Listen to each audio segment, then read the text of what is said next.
Hello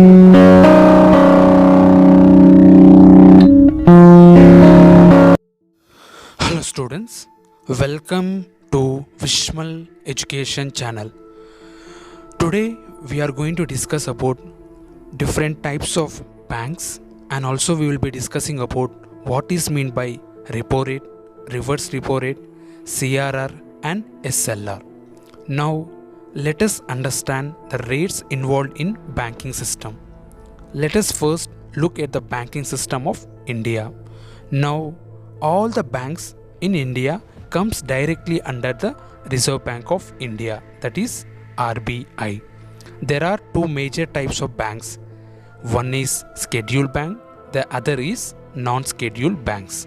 The scheduled banks are those who satisfy the Banking Regulation Act of 1965 and who has a working capital more than 5 lakhs, whereas the non-scheduled banks does not fulfill the norms of Banking Deregulation Act and their working capital is also less than 5 lakhs.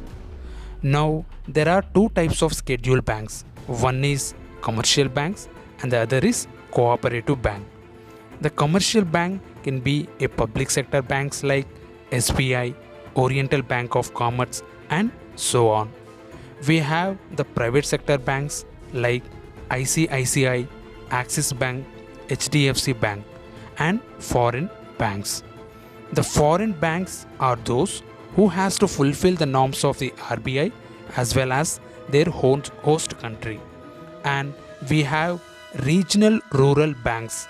These are the banks which are established in order to reach out the people in the rural areas.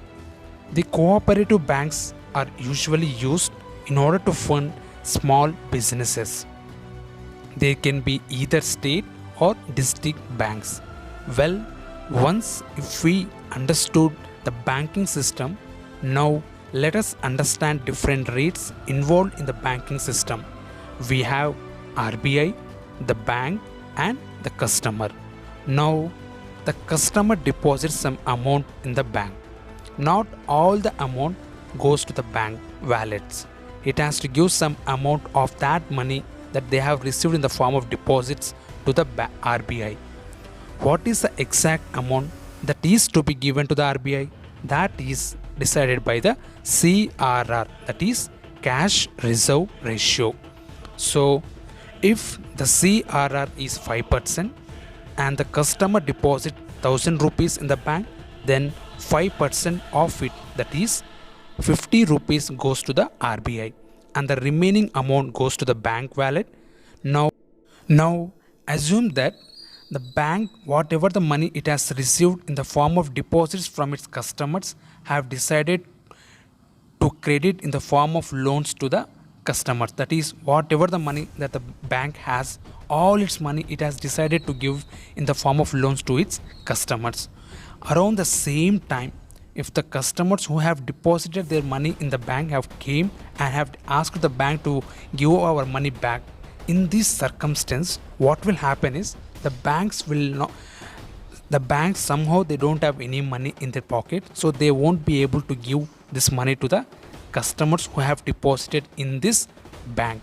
Hence the bank could not give away all its money in the form of loans, and instead of doing this, what they have to do is they need to invest some amount in the liquid assets. And what are these liquid assets? It can be of government bonds or it can be of gold and so on. So what is the amount to be invested in the liquid assets? And that will be decided by the SLR, that is statutory liquidity ratio.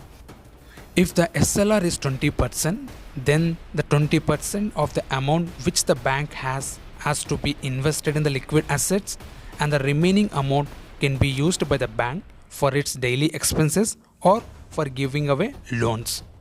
Now in SLR what will happen is, assume that if the customer asks for its money to the bank can able to sell its liquid assets to the RBI and get the amount to give it back to the customer.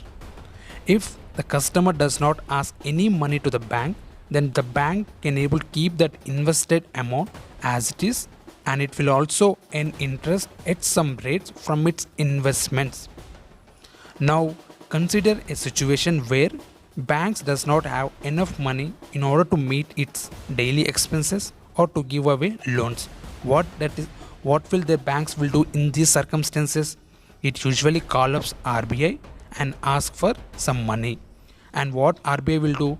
RBI will accept their request, but RBI will also give money to the banks at certain rate of interest, and that rate of interest we are calling it as repo rate.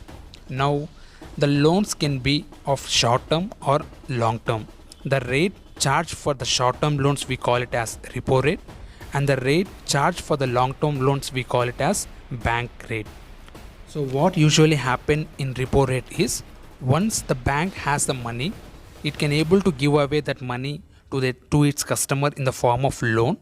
But in order to get profits through these loans, the banks used to charge more rate of interest on the loans than the repo rate. Now if RBI decides to increase the repo rate, the rate of loan also increases. If RBI decreases the repo rate, then the rate of interest on the loan also decreases. Hence, by controlling the repo rate, RBI can also control the amount which they usually have in the economy. Now, the minimum rate of interest which is charged by the bank to the end consumer is called as base rate. The base rate is decided by the bank itself and it is not by RBI. Now, consider another scenario. If the bank has excess amount, it could decide to deposit some of its amount in the RBI. So in return, what RBI will do is, they used to pay some rate of interest to the bank, and this rate of interest we are calling it as reverse repo rate.